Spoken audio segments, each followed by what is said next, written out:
Welcome back to my channel. In this first chapter we'll show that a sphere with the midpoint m and the mass m will generate a force of gravity to u is equivalent to if we just look at the midpoint, which with the same mass and same distance, and you have the same distance, and then we want to show that these forces are equal. So how do we go about showing this? So our approach will be taking a sphere and looking at how much gravity it emits at a point, but then halving the sphere, but taking the density of the sphere and multiplying it by 8. So the mass stays the same, but the sphere is now smaller, and then we can conclude that the sphere could be arbitrarily small and even a point with this mass. We need to simplify all of this because I don't want to do a three-dimensional integral. So we will use the conclusion we had last time and use the same integral. Okay, so last time we had this simplification and P was inside of the semicircle, and the semicircle is of course the shell of the sphere, because we simplified it down that this works. And then we have P is your position, which is outside of the sphere now, so P is greater than 1. And all of this integral is just how much force emits every point to your position. First of all, note that this won't give us like 3.4 Gs. It will just give us how the gravity behaves. Like, is it exponentially, is it linearly, anything like that. And second of all, since we have simplified it down to 2 dimensions, in the next step when we make this circle smaller, we will not times 8 the density, but we will times 2 it and then see that these two are equal. So I'm not gonna calculate all of this, but note real quick that all of these don't matter, which is one of the differences in the last video where we had P inside of the circle. And we will just get that this will always be equal to 4. And this will, of course, stay 1 over 2p squared. So this will be 2 over p squared, right? Okay, and the second type of gravity is 2 times, because we have 2 times the density. From integral, because now we have a semicircle here, which is from 1/2 to 1/2. Exactly. And in this integral, the only thing that changes is that plus 1/4. So then we do the same substitution, take the integral you saw earlier, but with 1/4 in some places, and then we just get 2 times 1 over p squared, which is equal to FG1, right? So the proof isn't really interesting, but anyway, we need this for the next step, which is chapter 2.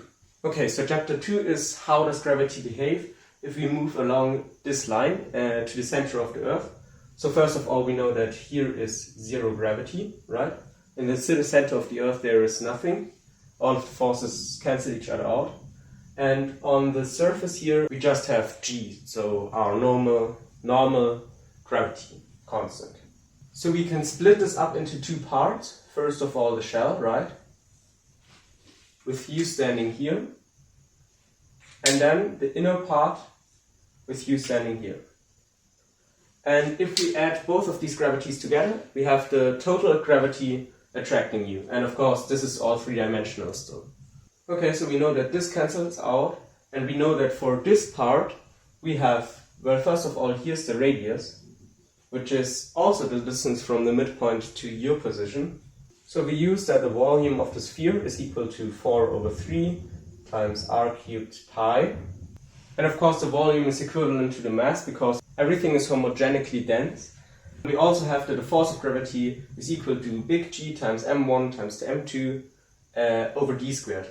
But we also have that the distance to the midpoint, which we can simplify because of chapter 1, is equal to r. So d is equal to r, which is important. So this means that our force of gravity will be equal to big G times your mass times this over d squared. But we know that d is equal to r, so we can cancel this one with this 3, right? And all of them are just constants, so we get some big constant times the radius. So this means that our gravity declines linearly as we go to the midpoint. So if I would draw a graph, we would have a line, right? That's it. Well, it's a line until you get to the edge of the surface of this ball, and then it declines with 1 over x squared. So chapter 3 is something special, because we have a point A here and a point B anywhere else, right? And we will draw a straight line connecting them, and then we imagine there being a human here, and then falling through this line. Of course, he's sliding perfectly, no friction, everything. How long does it take him to arrive at the other side? So right now we are interested in the force acting down on the person standing here. And I've made a few definitions. First of all, the distance to the midpoint is called d. So it's the shortest distance along this line which goes to the midpoint m, right? And now we want the force of gravity first of all. But we just declared that it was just negative the distance. By the way, it's negative because if the position of P is like above, if it's positive, then gravity is acting down, and if it's right, it's acting up. And first of all, this is of course D. Now we want to figure out what D is. So first of all, we know that this is P equals 0, right? This is what P indicates. It goes up as it goes to A, and it goes down. It's negative at B. So of course we have the Pythagorean theorem here. D is equal to the square root of, this is just the distance P squared, and then this is just the distance D squared.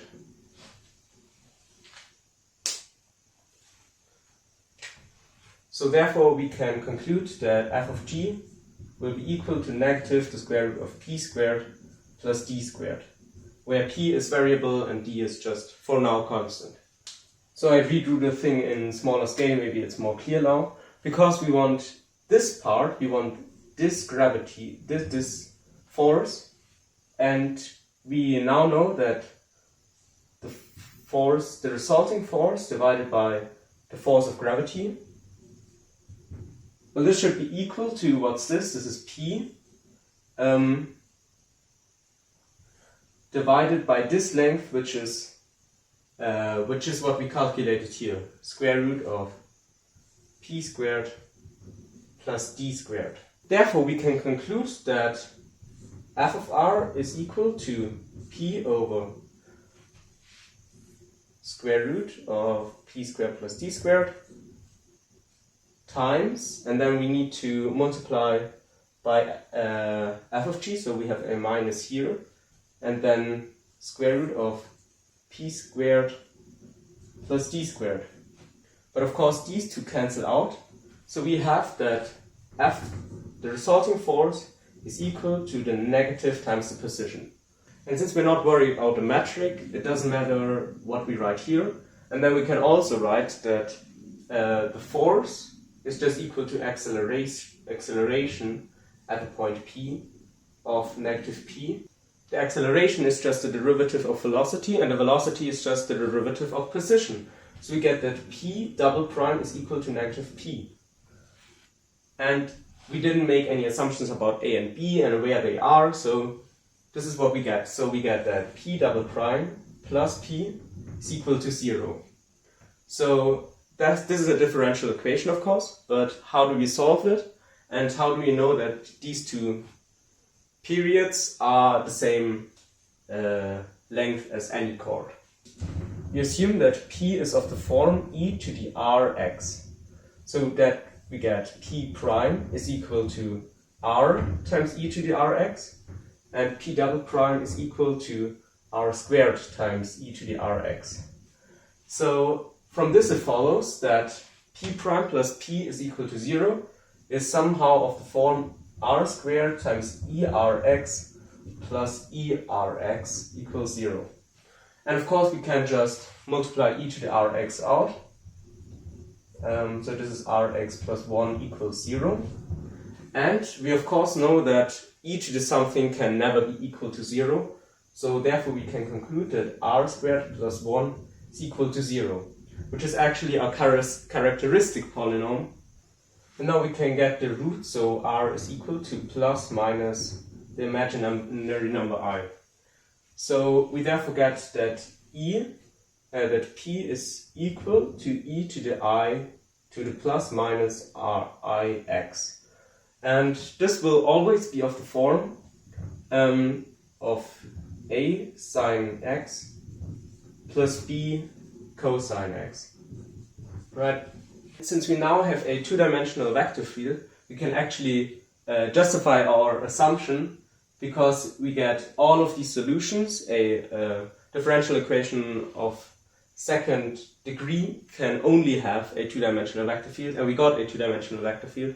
So this means that our assumption is correct. And we now get that the period of the object falling up and down, it doesn't depend on the initials A and B, it's confusing, that we chose in the beginning.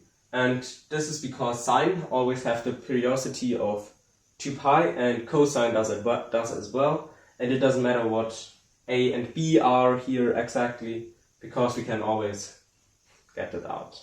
So this proves that no matter where you draw a hole down in the earth, you will always fall at the same time. It will, Neil deGrasse Tyson said it took about 90 minutes, I think, which we just proved, which is neat and amazing. So thank you so much for watching. I hope you enjoyed, and please watch part 1 if you didn't. Like, comment and subscribe, of course. I'll see you around.